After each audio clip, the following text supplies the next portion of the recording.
today at Thunderhill Raceway and it is hot. The highs for today are 104. I have two goals for today. One of them is to make sure the car survives. The second one is to make sure that I survive. To be honest, I haven't really been to Thunderhill in a while and there's a few reasons for that.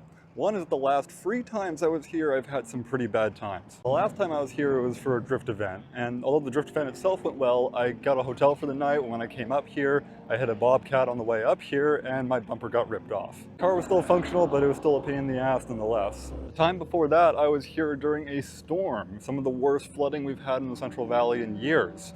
This was my first time driving in the wet with a whole bunch of new things, new suspension, new built differential that actually locked unlike the old one. And I had no clue what to set my tire pressures to in the wet, so needless to say, it did not go well. That's the concrete wall for the pit lane over there. Spun out of the last corner and nearly ended up rear-ending the pit wall entrance. And then the time before that, my money shifted. It was back before I had the detents done on my transmission, and it was also a matter of skill issue. I bent a bunch of valves and my car was out of commission for a while after that. Luckily nothing else was damaged, it was just the cylinder head, so I didn't have to pull the whole motor apart. Now, I recently completed a whole bunch of mods on my car that are pretty small, but some of them a little bigger. I did hood vents, I did a flat bottom, I did a few other little cooling things, I put some foam around my radiator. Now, if all that said, I normally avoid hot track days in the first place, but if I can survive today, then I can probably survive most any other track day. I'm out for my first session of the day and things didn't go so well. Somebody in the group before us went off or had an accident, not sure what, but it took out most of our session. The first sessions of the day are only 15 minutes long, and we got about, 5 minutes out of it. We got one solid lap. That was it. Car was barely even warmed up. So hopefully the next one will be a bit better. So next session is in about 30 minutes, so I'm gonna go get ready and we'll see how it goes.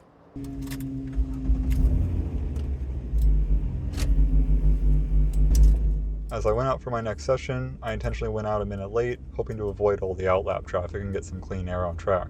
However, once I got out there, I realized that everybody was still on grid and we were waiting for another incident to be cleaned up.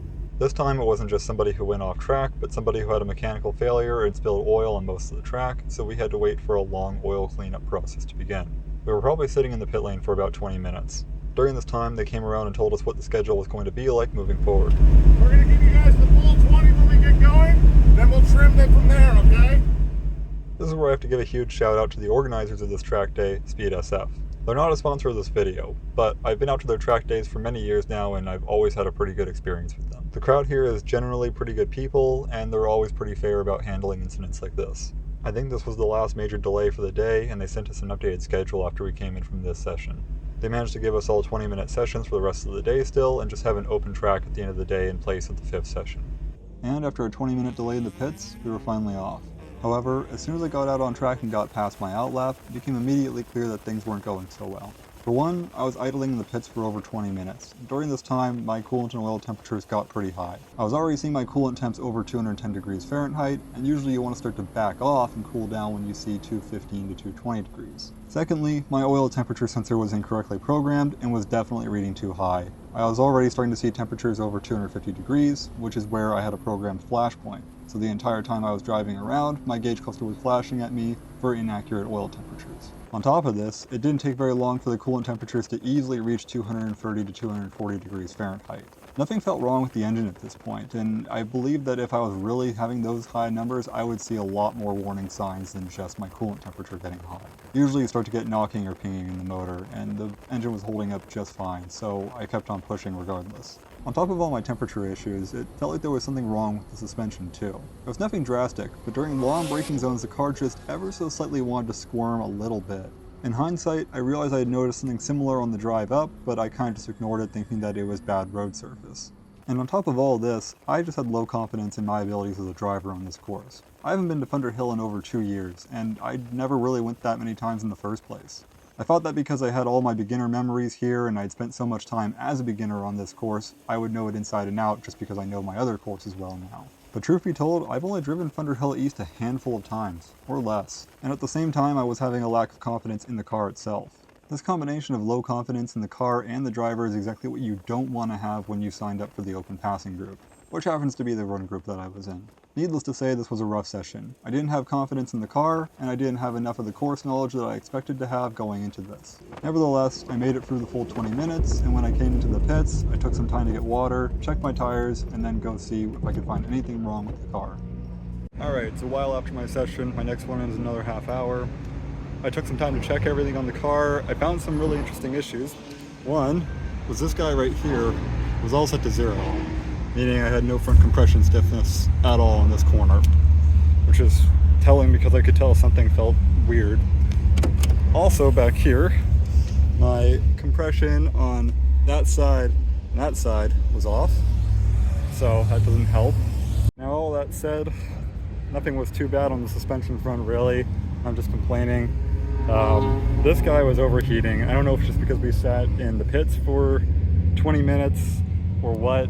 I did see my temps crawl up in the pits, so I know that that's partially to do with it, but even with the heater on, man, this thing is not holding up in the heat.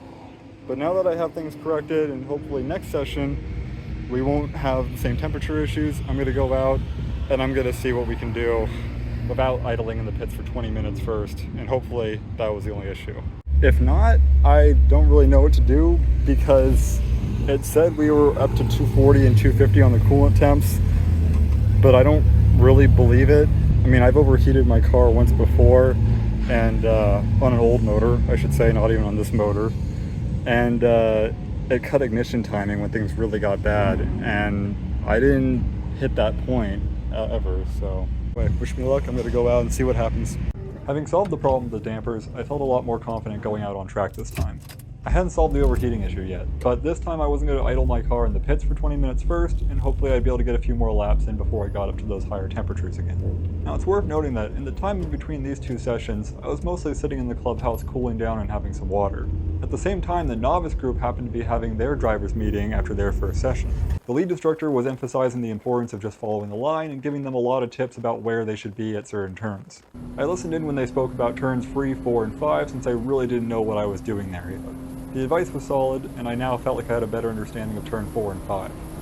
That is, until this happened.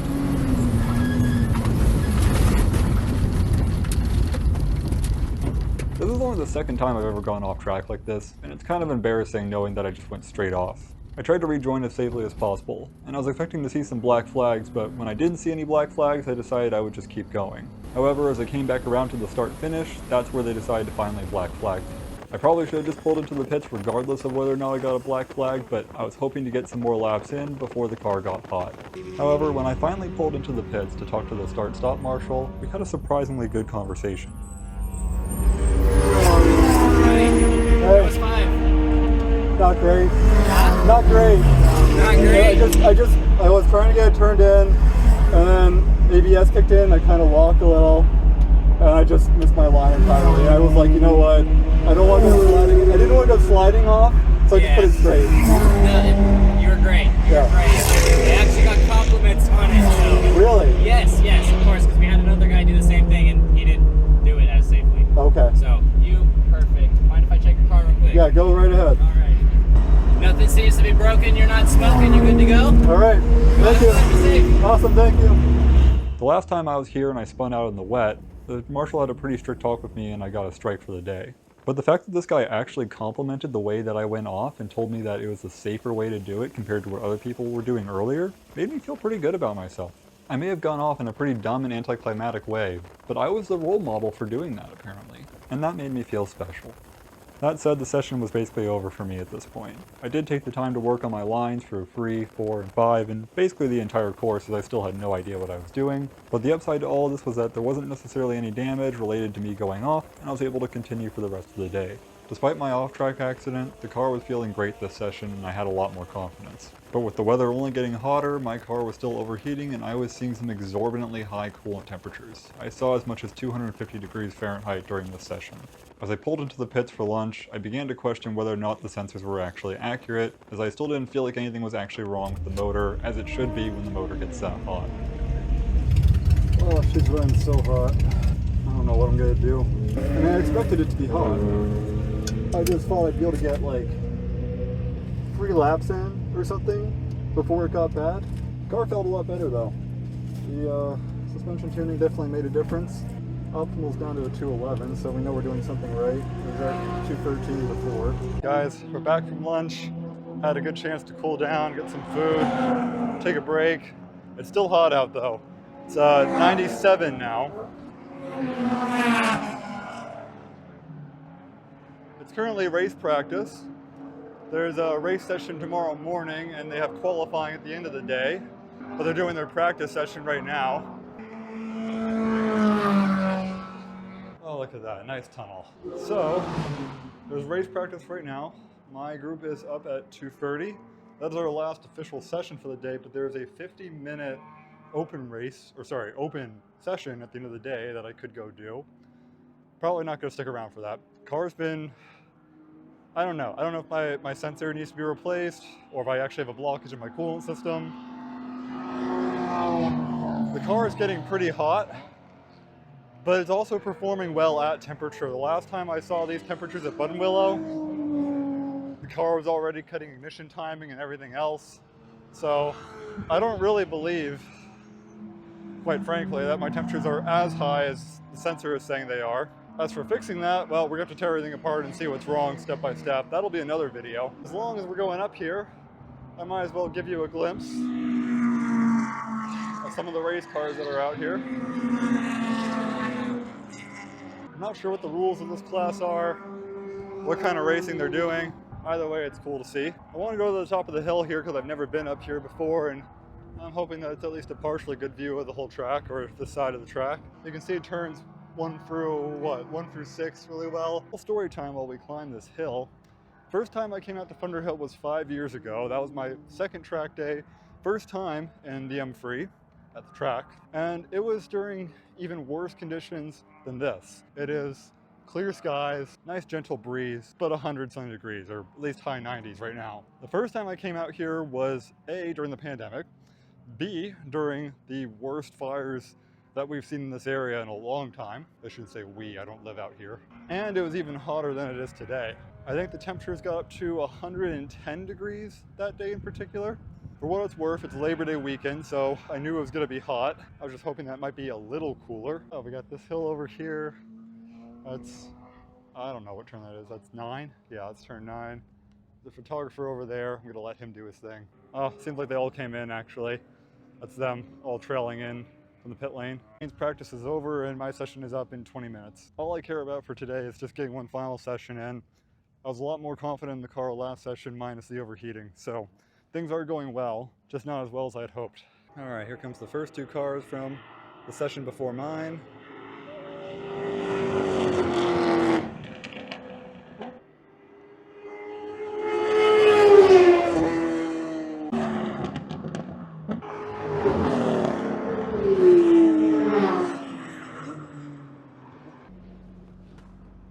Final session. It is hot out. Just give ourselves some AC for a second. I won't leave it on, I promise. Looks like a lot of other cars that were here earlier have already packed up as well, so I have no shame in coming in early for this session if I need to. I lost track time earlier due to other people's shenanigans, then my own shenanigans. Let's not lose any track time. We don't have to. Make use of the time that the engine is still cold. All right, here we go. I went into the session knowing that I probably wouldn't be able to get much track time out of it. However, that didn't stop me from being disappointed when this session was even worse than the last. No, I didn't have any mechanical failures or have to go off track at all. I was already seeing the temps climb up pretty high by the end of my outlap, and by the time I went for one full lap after that, I was already at 245 degrees Fahrenheit. At this point, I was just curious to see if I would actually see something wrong with the car. I spent most of the session just trying to do cooldown laps, and despite this, the car still stayed pretty hot. Again, I had the AC off and the heater on full blast, yet it seemed like cruising down a straightaway or two at 80 miles an hour didn't seem to do much of anything for the cooling.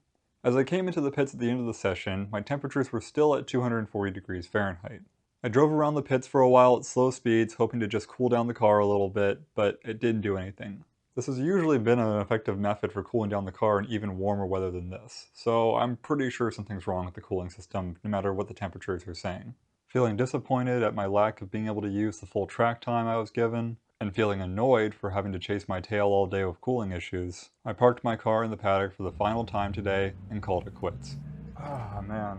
Well, there's a lot of things that could be wrong. By the way, I already checked around in there earlier and there was nothing particularly wrong then, so... it's hot. And I'm going home. I set out with 2 goals at the beginning of the day. One was for the car to survive. While I may have been chasing issues all day of cooling, the car did survive and I was still able to drive home without any band-aid fixes. So we'll say that we managed to achieve that goal. As for goal number 2, I was feeling pretty exhausted after this session. I was staying hydrated all day, but it was hot and I had the heater on while I was driving, which made it even worse. So I took some time to go into the clubhouse, rest for a while, and enjoy the AC and cold water. Feeling somewhat rested, I went out and packed up my stuff for the day. It never feels great leaving the track knowing that you're going to have more issues to fix, but that is the nature of driving a car on a racetrack in the first place. Although at the very least, I can still say that I left Thunderhill today in one piece and with my car in one piece. That's a better result than I had the last few times I was here, and maybe I should just be grateful for that. Alright guys, I'm all packed up and I'm heading home now. Bit of a tough day. I'm not really sure why I was having so many problems, but fingers crossed that it's really just the readings are bad or something, I don't know. We're just gonna have to take things apart, do some diagnostics, and figure it out. If you like these videos, make sure to leave a like and subscribe. Leave a comment, I always like hearing what you guys have to say. And no matter what happens, I'll see you in the next one. Take care. Thunderhill.